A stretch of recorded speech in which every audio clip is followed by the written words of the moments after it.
le renseignement à Congo baza possession ba donner wana famille Tshisekedi ya Félix bayebi yango yango papa na ye azali ko boya ko pesa ye bokunzi mais la pression ya famille nde à côté na UDPS Félix azali donc fanatique mais il n'était pas membre de l'UDPS. Il est devenu quand? Il est devenu donc, c'est-à-dire avant le congrès de l'UDPS. Avant, il n'était qu'un fanatique. Officiellement, à côté, depuis Belgique, bateau basali ke akota bazali. Toyeb sakango bino. Bande konanga toza koloba makambo ezali pour la fanatisme était c'est-à-dire mboka na biso c'est koti à côté ngodongo na mobulu mboka na biso donc ezali ko risquer et disparaître soki biso de ça les forté. Et tout de suite au sale fort et tikali kaka elo comme kepona makamwana donc ici là. Il y a moi tout ça pour rappeler na binoke donc ça dit Félix Antoine Tshilombo donc c'est un enfant oyo azali na déficience donc mentale. Déficience mentale ezali congénitale.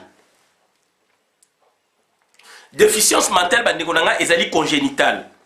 Donc ça dire ezali congénitale ezali biloko oyo donc ezali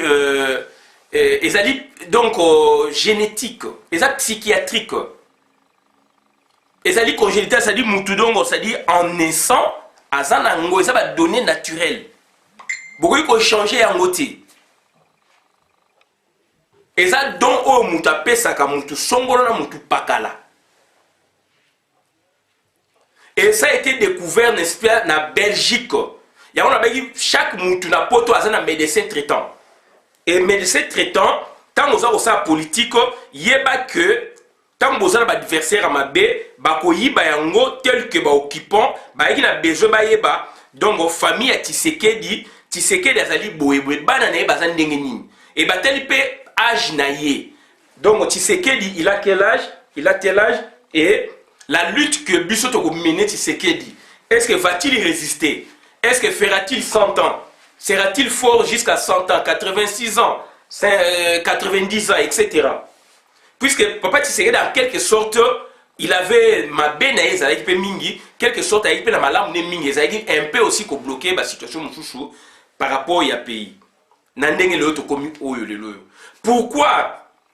Tu as un leader mounene le quoi Papa Tshisekedi mais production et salami il y a leader il y a moi naie donc ça dit leader Papa Tshisekedi a produit moi na oyo donc azali incapable il y a comprendre les politiques donc azali moi na oyo azako la il n'a pas été initié par son père le temps oyo toloba yango ba tout se contredire le temps oyo avant na papa naie officiellement ezali muke par rapport, il y a tant oyo, il y a vaninae en tant que moi nanaye, puisque Papa Tshisekedi, Azala qui toujours politicien, mettant à côté nos positions depuis 82, et de 82 à 90, Bafoumwami, moi nanaye faisait autre chose, il frappait. Et dossier naye médical, et bimi tout y pawe, Azala qui n'a en possession.